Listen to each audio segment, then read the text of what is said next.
I thought Auburn being in the eastern side of the conference probably made a lot of sense back in when they divided conferences, just for travel.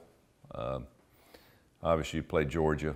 You'd been opposite Alabama, but back then you had 2 crossover games, and you could still play an LSU and something like that. But when I took over in 1999, I'm looking at the East was very strong. Steve Spurrier was winning national championships. And I come in and look at my schedule, and we've got Florida on the schedule. We've got Georgia on the schedule. At that time, the 2 toughest teams in the conference.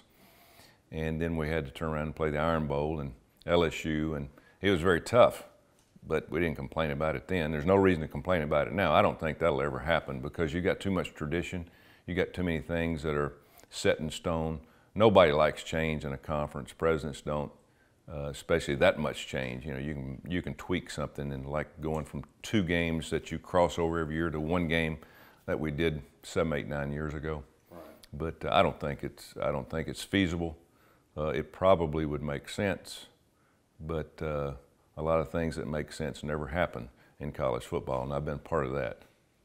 Was there ever any talk while you were, while you were coaching of moving? Was there ever any kind of, I don't know, discussion about it then? There was never even talk about changing conferences. Back then, the big talk was trying to go from the 2 crossover games to 2 games that changed like they do now instead of 1. We always played Florida, played Georgia, and before I left, they changed it. And we dropped Florida playing every year, and then we went to playing 2 other teams on a rotating basis. That probably makes more sense. And they did that to keep their rivals. You know, the Auburn-Georgia game is the longest running Southern rivalry in the country.